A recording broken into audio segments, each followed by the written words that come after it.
للہ الذی نور قلوبنا بنور الایمان وبصر عیوننا بضوء العرفان ثم الصلاۃ والسلام علی رسول الرحمن اللہم صلی علی محمد وعلی محمد ثم الصلاۃ والسلام علی خاتم دینہ ومنفذ احکامہ ومروج الایمان اللہم صلی علی محمد وعلی محمد والصلاۃ والسلام علی باقی الائمة الذین هم امناء الرحمن بالخصوص علی سیدنا ومولانا صاحب العصر والزمان اللہم صلی علی محمد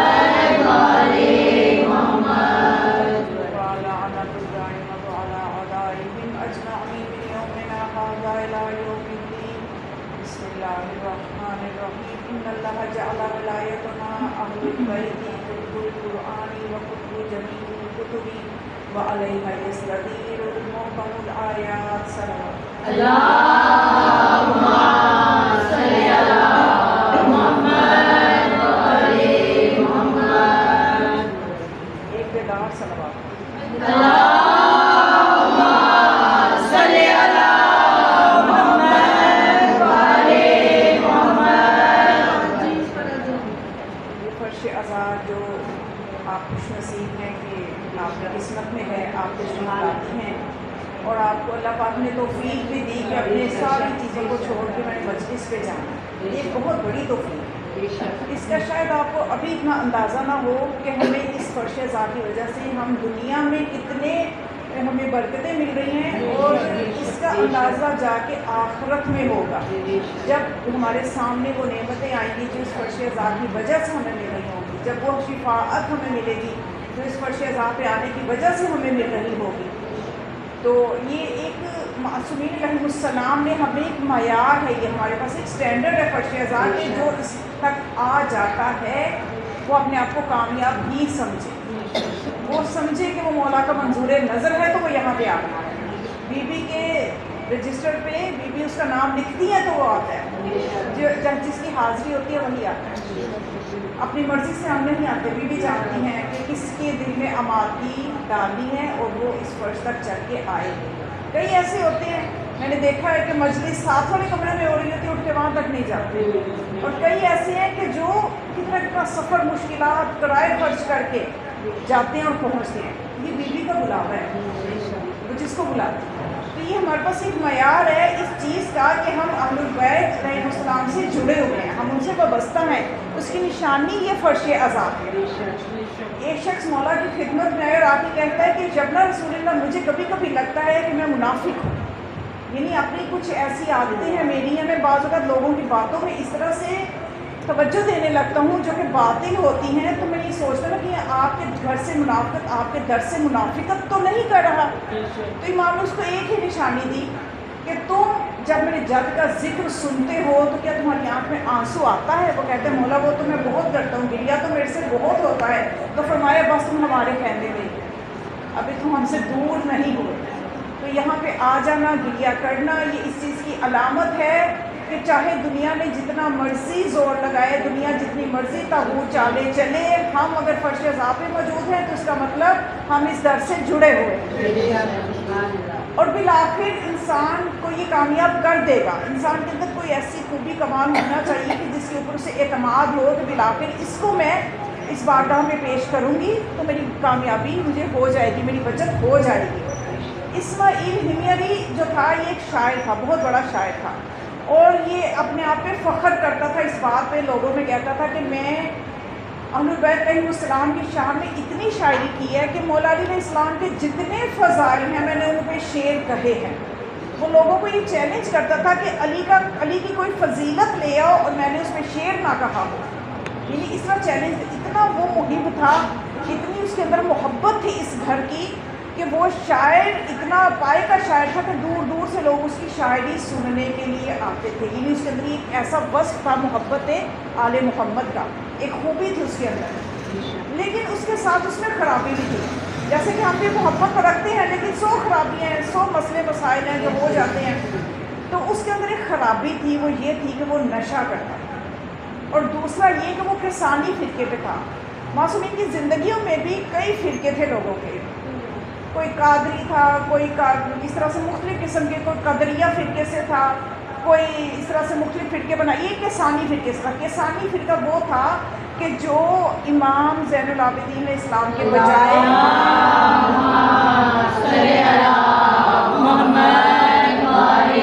محمد بن حنفیہ کی امامت کے قائل تھے. محمد بن حنفیہ مولا حسنین علیہ السلام کے بھائی تھے, مولا علیہ السلام کے بیٹے تھے محمد بن حنفیہ. تو یہ ایک فرقہ جو تھا یہ کہتا تھا کہ محمد بن حنفیہ بھی دنیا سے نہیں گئے, تو وہ مولا حسین علیہ السلام کے بعد امامت کو ادھر لے جاتے تھے. وہ کہتے تھے کہ اب ہم محمد بن حنفیہ کی امامت میں آ گئے.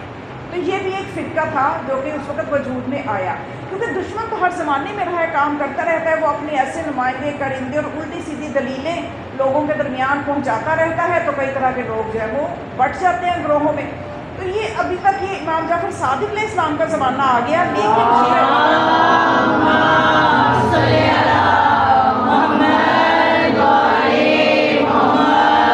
ابھی تک کسانی فرقے پہ تھا.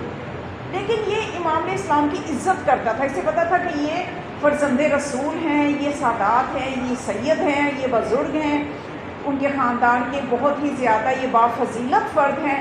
تو عزت کرتا تھا, اور اس لیے بھی عزت کرتا تھا کہ جب وہ کسی بھی محفل میں شعر کہتا تھا نا مولا علی کی عظمت کے, تو مولا اس کو بہت نوازتے تھے کہ میرے جد کی شان بیان کر رہا ہے. مولا اس کو بہت انعامات عطا, بس یہ اتنا تعلق تھا.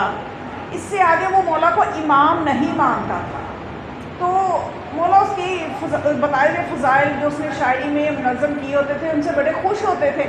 تو ایک مرتبہ ایک شخص جو تھا وہ امام علیہ السلام کے پاس آیا اور آ کے کہنے لگا, یبنا رسول اللہ, یہ جو اسماعیل ہمیری ہے نا, یہ شعر تو بڑے اچھے کہتے ہیں اور آپ اس کو بڑے انعامات بھی دیتے ہیں, لیکن اس کے اندر 2 خرابیاں ہیں.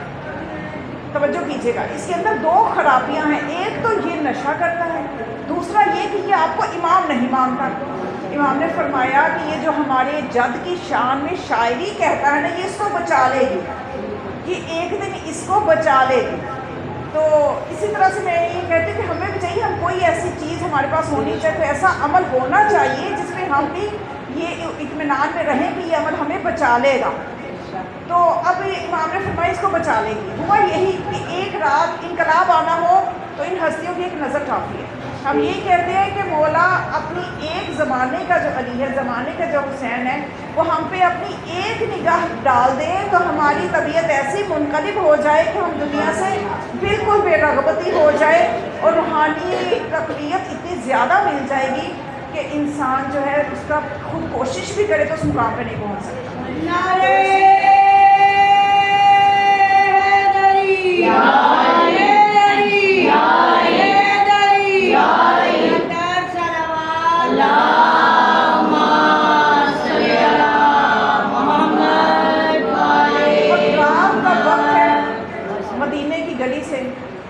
گلی ہے, گلی اتنی کوئی چوڑی بھی نہیں ہے, تنگ گلی ہے. تو ایک طرف سے ہمیری, یہی اسماعیل ہمیری آ رہا تھا, اس کے ہاتھ میں شراب کا کوزہ تھا, اور اسی گلی کے دوسری طرف سے امام علیہ السلام آ رہے تھے. اب اس کی نگاہ جو امام پہ پڑی تو یہ پریشان ہو گیا کہ میرے ہاتھ میں کیا ہے, اگر مولا نے پوچھ لیا میں کیا جواب دوں گا, میری کیا عزت رہ جائے گی. اب اس کا رنگ زرد پڑ گیا یہ سوچ کے کہ یہ خاندان رسالت سے ان کا تعلق ہے, یہ ایسی پاکیزہ ہستی آ رہی ہے سامنے سے.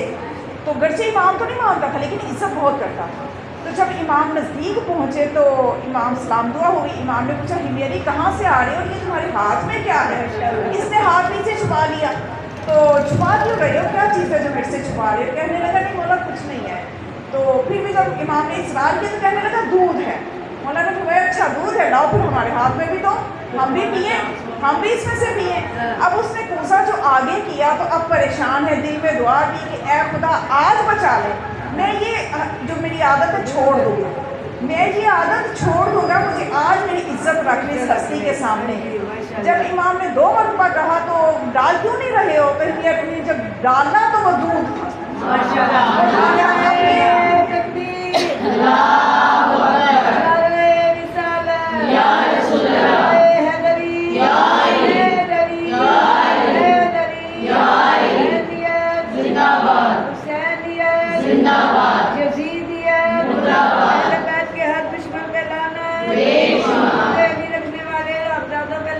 فاطمہ زہرا سلام اللہ علیہا، راضیہ مدیہ طاہرہ صدیقہ، ابیہا سیدۃ النساء العالمین کا خستہ پہلو کرنے والوں پہ بے شمار لعنت، شہر موسم کو شہید کرنے والوں پہ لعنت، حیدری حیدری آخری حجت حضرت امام زمان علیہ السلام کی شان عظمت پہ قرآن کریم سے اللہم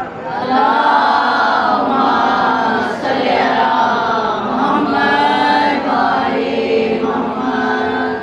اب جب یہ دودھ امام کے ہاتھ پہ گرا، اب یہ اس کی دعا کا اثر نہیں تھا، یہ اس آیت کی تصدیق تھی جس میں خدا فرما رہا ہے انما یرید اللہ لیذھب عنکم الرجس اہل البیت، یہ ان کی طہارت کی تصدیق تھی کہ ان کے ہاتھ کبھی نجس کو نجاست ان کے نزدیک آ ہی نہیں سکتی، آئے گی تو دودھ بن جائے گی۔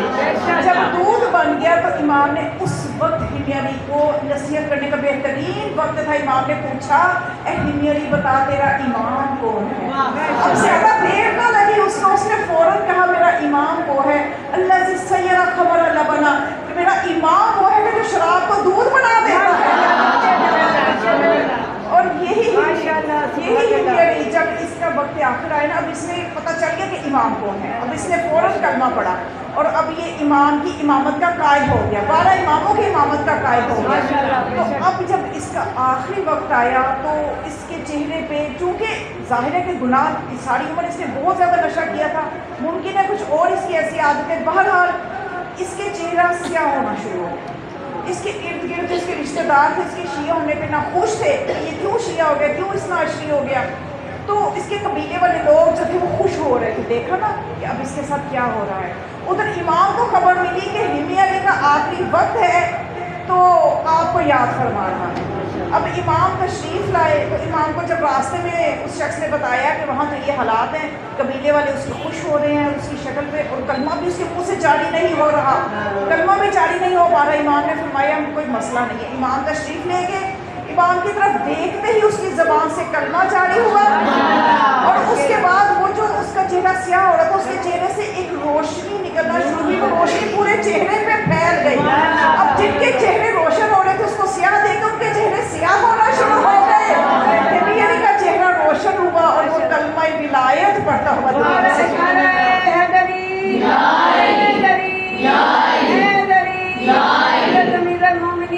علی علیہ السلام کی شان عظمت پہ غلام کریم سے بات۔ اللہم صلی علی محمد و آل محمد۔ مومنات، یہ وہ ولایت ہے جس کی میں نے آپ کے سامنے تلاوت بھی کی نا، مولا کا فرمان ان اللہ جعل ولایتنا اہل البیت قطب القرآن، کہ ہماری ولایت قرآن کا قطب ہے، قرآن کی کا مرکز ہے، قرآن کی جو محکم آیات ہے وہ ہماری ولایت کے گرد گھومتی ہیں، اور ہماری ولایت ہی کی وجہ سے باقی آسمانی کتابوں کی آوازیں بلند ہوئی، وَيَسْتَبِينُ الْإِيمَانُ، اور ایمان ظاہر ہوا، یعنی ایمان ظاہری ہے ہماری ولایت کی وجہ سے ہوتا ہے۔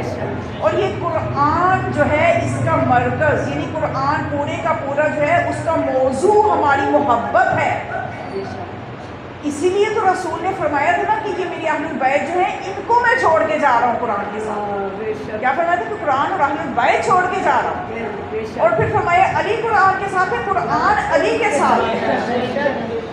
اب یہاں تک کہ آگے ہم بہت خوش ہوتے ہیں کہ واہ جی واہ، ہم جس کو پیر مانتے ہیں، جس کو امام مانتے ہیں، وہ قرآن کے ساتھ ہے، قرآن اس کے ساتھ ہے، لیکن مسئلہ خراب وہاں پہ ہوتا ہے جب یہ سوچتے ہیں کہ ہم کتنا قرآن کے ساتھ ہیں، ہم کتنے قرآن، بس یہیں پہ ہماری خوشی جو ہے نا وہ ختم ہو جاتی ہے۔ یعنی ہم تو خوش ہو گئے کہ علی قرآن کے ساتھ ہے، کیا علی ہماری حالت دیکھ کے خوش ہے کہ ہم کتنا قرآن کے ساتھ ہیں؟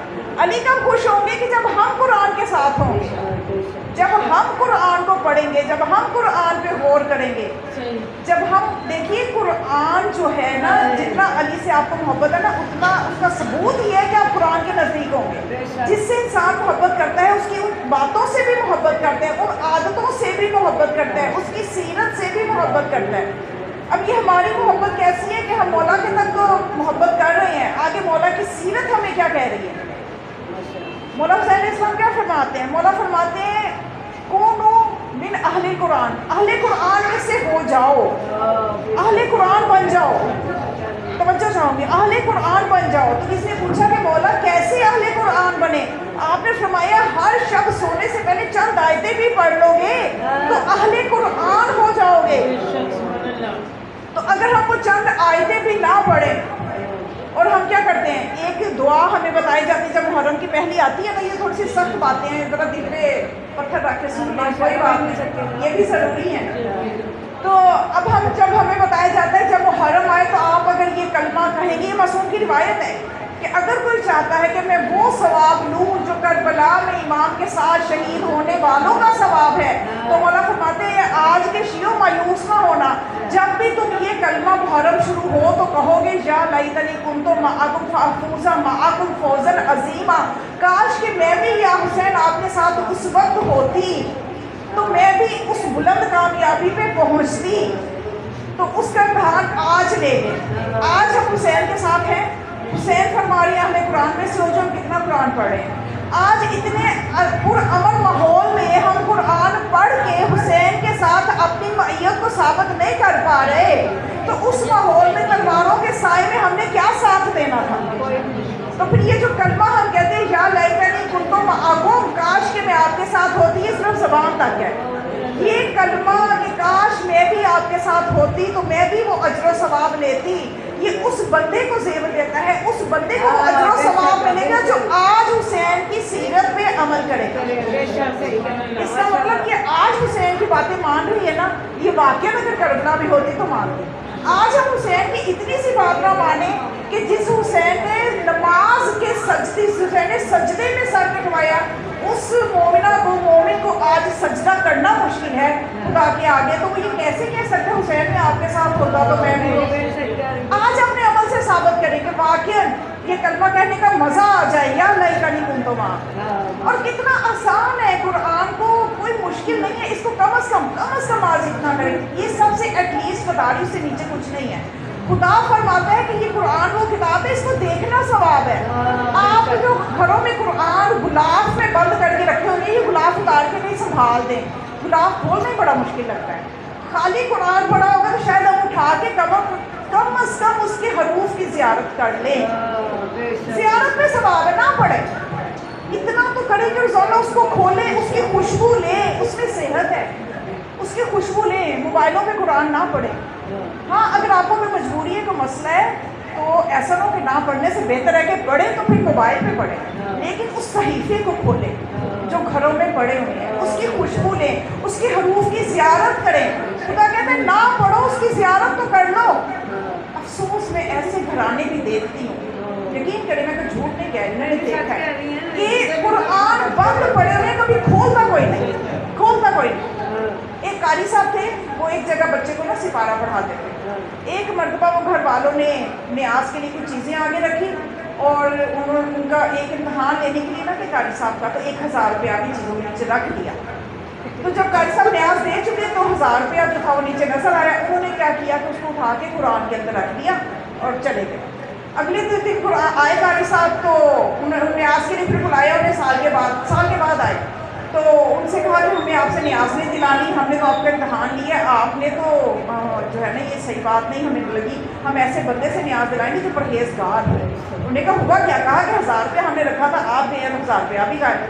آپ نے کہا افسوس اپنی حالت پہ کرو، میں وہ قرآن میں رکھ گیا تھا، اس کا مطلب قرآن سال تک نہیں کھولا آپ نے، قرآن کھولنے کی زحمت ہی نہیں کی، وہ تو اس کے اندر پڑا ہے.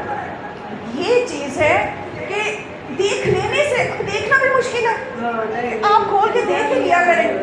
اور پھر رسول فرماتے ہیں روح الحیات، جو میں عین الحیات کا ترجمہ اس کتاب میں موجود ہے، غلام نقی رضوی نے اس میں یہ جو تعریف کی ہے قرآن کی فضیلت، قرآن مجید کی فضیلت، اس کے اوپر ایک کتاب تحریر کی ہے. اس میں یہ لکھا ہے کہ رسول فرماتے ہیں کہ جو قرآن کا ایک لفظ بھی پڑھ لیتا ہے تو اس کے عوض خدا ایک فرشتہ تخلیق کرتا ہے.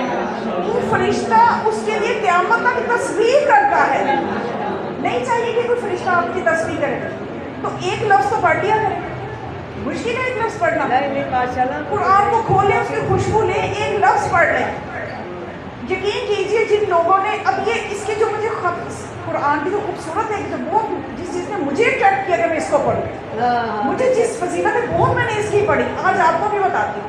بس وہ فرماتے ہیں کہ قرآن مجید جو ہے نا اس کو کھولیں، اس کو پڑھیں۔ جو قرآن مجید پڑھتا ہے تو رسول خدا فرماتے ہیں کہ اس کے والدین کے گناہ بخشے، اس کے عذاب میں والدین کے گناہ بخشے جاتے ہیں، والدین کے عذاب میں کمی کی جاتی ہے، چاہے وہ والدین کافر ہی کیوں نہ ہو۔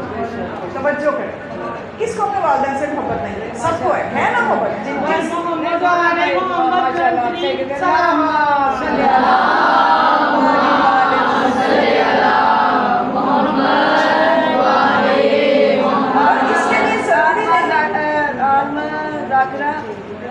زینب کے بچوں اس کے شوہر کی صحت و سلامتی کے لیے بلند ترین صلوات پڑھو۔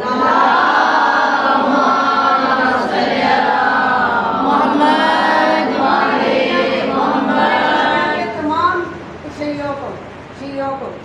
شیعوں کی چھوٹے بڑے نادان جوانوں کی صحت و سلامتی کے لیے بلند ترین صلوات پڑھو۔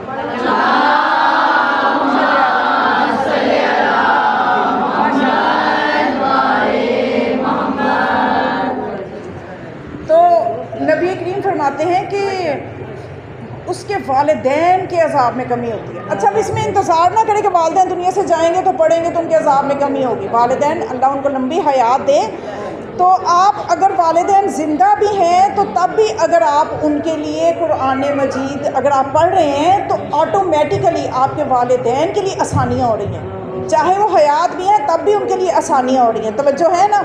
پھر ایک جگہ امیر المؤمنین علی بن ابی طالب علیہ السلام جو ہیں ان کا میں نے بہت خوبصورت پڑھا اس حوالے سے، قرآن کے حوالے سے۔ یہ کچھ چیزیں میں چاہتی ہوں جلدی سے آپ کے اذہان عالیہ کے لیے تاکہ ہماری تھوڑی رغبت ہو جائے۔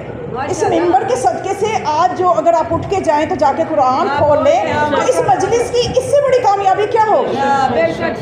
اس سے بڑی کامیابی کیا ہوگی کہ اگر بچیاں سن رہی ہیں یہ اٹھ کے جائیں اور جا کے گھر قرآن کھول لیں گی تو خاص طور پہ جوان کے لیے خاص طور پہ روایت موجود ہے کہ جو جوان مومن، یہ نہیں کہ دوسرے نہ پڑھیں، جوان مومن کے خاص مرتبہ ہے۔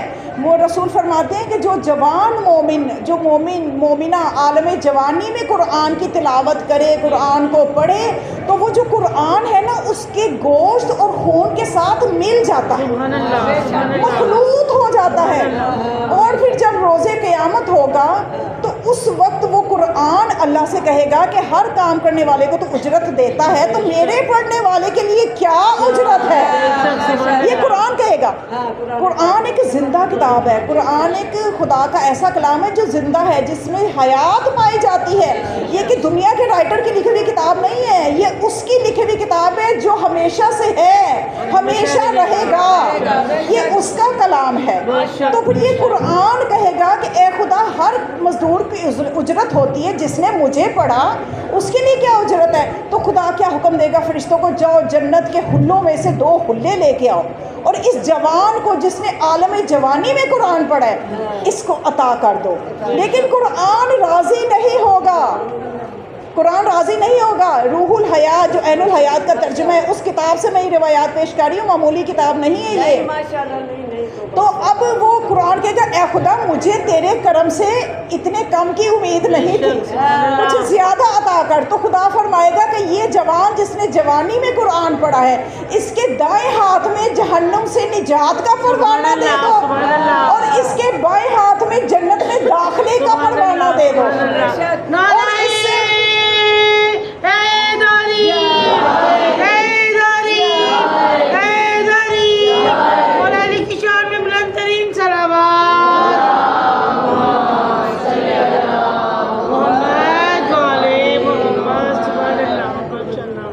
اور پھر اس سے یہ کہا جائے گا کہ اب تم جتنے جنت میں اب تم داخل ہو جاؤ اور ایک ایک آیت پڑھتے جاؤ اور اپنا درجہ بڑھاتے جاؤ۔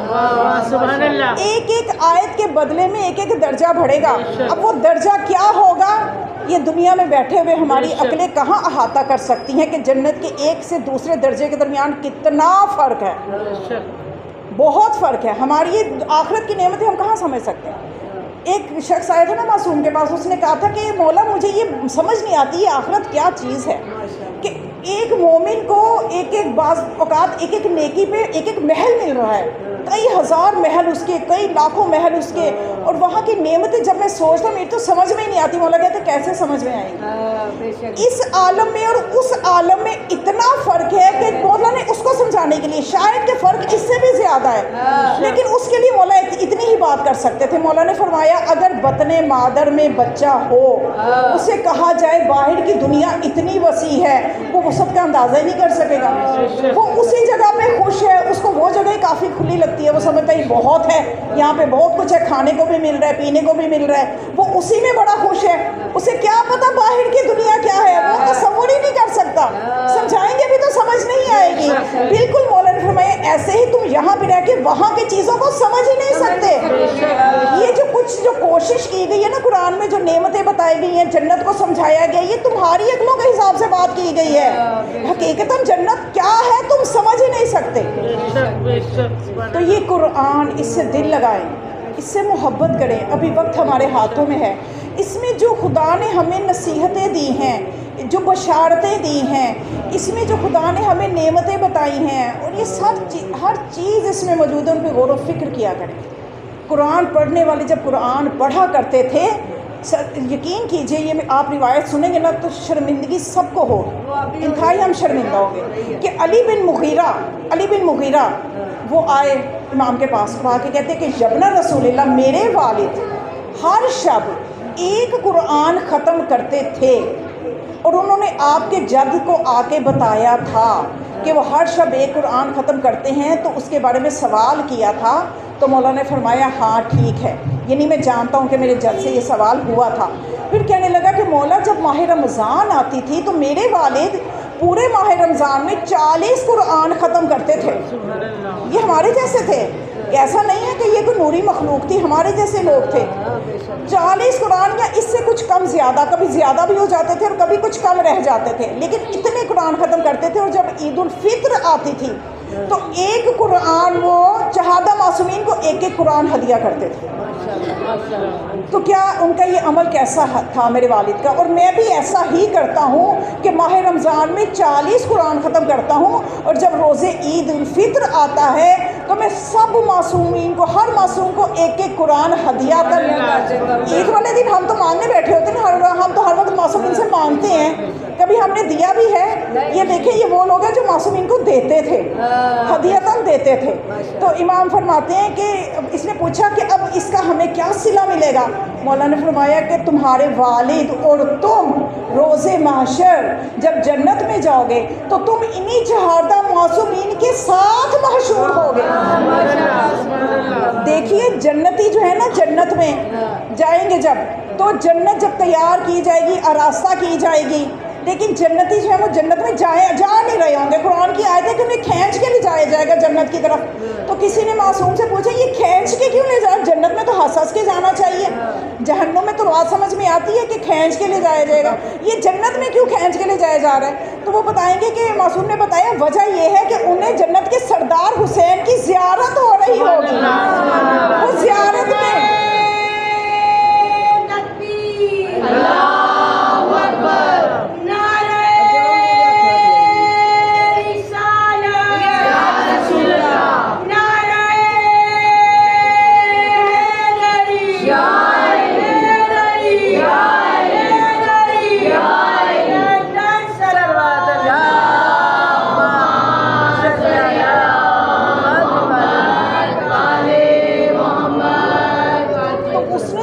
کہ اتنا اجر کہ ان 14 ہستیوں کے ساتھ محشور ہوں گا. سوچئے وہاں صرف زیارت ہو رہی ہے تو جنت اچھی نہیں لگ رہی، اور یہاں جس نے ساتھ ان کے رہنا ہے تو یہ اجر ہے اس بندے کا. تو پھر وہ جب حیران ہوا کہ مولا اتنا اجر، تو امام نے 3 دفعہ فرمایا بلا بلا بلا، ہاں ہاں ہاں ایسے ہی ہوگا. تو اس قرآن کی برکتوں سے یہ وقت آپ کے ہاتھ میں ہے کہ اس کا مرکز ولایت ہے، اس کی برکتوں سے فیض ہے. اور کیا قرآن اپنے بارے میں دعویٰ کرتے ہیں. وقت یہ دامن میں تو ایک تو گنجائش بالکل ختم ہو رہی ہے، مجھے تھوڑا جلدی بھی نکلنا ہے. بس تھوڑا سا ایک اور نقطہ بس ہدیہ کر دوں کہ قرآن کے اندر جو مطالب ہیں ان پہ غور کریں. وہ کسی عام بندے کا کلام نہیں ہے، وہ خدا کا کلام ہے۔ ہم غور نہیں کرتے کہ وہ ہمارے لیے ایک ہدایت کا پیغام ہے اس کے اندر۔ اور مولا فرماتے ہیں، مولا کائنات فرماتے ہیں کہ جو اس کی 100 آیتیں پڑھے، کہیں سے بھی کوئی سے بھی 100 آیتیں پڑھ لے، اس کے بعد 7 مرتبہ کہے یا اللہ یا اللہ یا اللہ، اس کے بعد جو دعا مانگے گا، حتیٰ کہ اگر وہ کہے گا نا پتھر شگافتہ ہو جائے، وہ بھی شگافتہ ہو جائے گا۔ اس قرآن کو وسیلہ تو بنائیں، اس قرآن کے عمل تو کریں۔ ہم اور قسم کے عمل کرنے کو تیار ہو جاتے ہیں جس میں کہ ہمیں پڑھنا نہ پڑے، کچھ لکھنا نہ پڑے، کچھ یاد نہ کرنا پڑے، وہ ہم جلدی سے کر لیتے ہیں۔ یہ کریں جو معصومین نے وظیفے بتائے ہیں۔ اچھا، قرآن جو ہے اس میں ہر خوش کو تر کا علم ہے۔ آج میں چاہتی ہوں قرآن سے ایک نقشہ آپ کے سامنے رکھوں۔ یہ جو آج ہمارے ساتھ ہو رہا ہے، کیا ہوتا ہے؟ مومنین جہاں سے ماتم کرتے ہیں، گزرتے ہیں، تو ان کی طرف ہنسا جاتا ہے، ان کے تبرک کا مذاق اڑایا جاتا ہے، اور ہم صبر سے یہ چیزیں جو ہیں، معصومین نے ہمیں صبر کا درس دیا ہے، ہم سہ رہے ہوتے ہیں، اور پھر وہ ہنسی مذاق کرتے ہیں مومنین کا۔ تو یہ سارا چیزیں قرآن میں نقشہ موجود ہے، اور اس میں خدا نے مومنین کو کیسے تسلی دی ہے، ہم نے کبھی پڑھا نہیں ہے خدا کیسے نقشہ کھینچ رہا ہے اس چیز کا۔ یہ منظر کشی قرآن میں کر دی گئی ہے۔ سورہ مطففین میں خدا فرماتا ہے ان الذین اجرموا، کہ بے شک وہ لوگ جنہوں نے جرم کیا، کانوا من الذین آمنوا یضحکون، اور وہ مومنین کا مذاق اڑاتے تھے، کہ وہ لوگ جو کہ خود مجرم ہیں، توجہ کر لیں، وہ خود مجرم ہیں اور مذاق اڑاتے ہیں مومنین کا۔ وَإِذَا مَرُّوا بِهِمْ يَتَغَامَزُونَ، اور جب وہ مومنین کے پاس سے گزرتے ہیں تو اشارے کرتے ہیں، طنز کرتے ہیں، باتیں کرتے ہیں۔ تو خدا کیا فرما رہے ہیں؟ وَإِذَا انقلبوا إِلَىٰ أَهْلِهِمْ، اور جب یہ طنز مذاق کر کے اپنے گھر والوں کے پاس جاتے ہیں تو بڑے خوش ہوتے ہیں کہ ہم کوئی بڑا اچھا کام کر کے آئے ہیں، ہم نے مومنین کا مذاق اڑایا ہے اور ہم کو بڑا اچھا کام کر کے آئے ہیں۔ اور جب وَإِذَا رَأَوْهُمْ قَالُوا إِنَّ هَٰؤُلَاءِ لَضَالُّونَ، اور جب وہ مومنین کو دیکھتے ہیں تو کہتے ہیں یہی تو گمراہ لوگ ہیں، یہ بدعتیں کرتے ہیں، یہ شرک کرتے ہیں، یہی تو گمراہ ہیں، ہم تو بڑے مومن تو ہم ہیں، ہم بڑا اسلام پہ عمل کر رہے ہیں اور ہم بہت صحیح اسلام کو سمجھتے ہیں۔ یہ نقشہ سمجھ میں آ گیا؟ یہ ابھی ان کا نقشہ ہے کہ ہنستے ہنستے گھر جاتے ہیں مومنین کا مذاق اڑاتے ہوئے۔ تو خدا کیا فرماتا ہے؟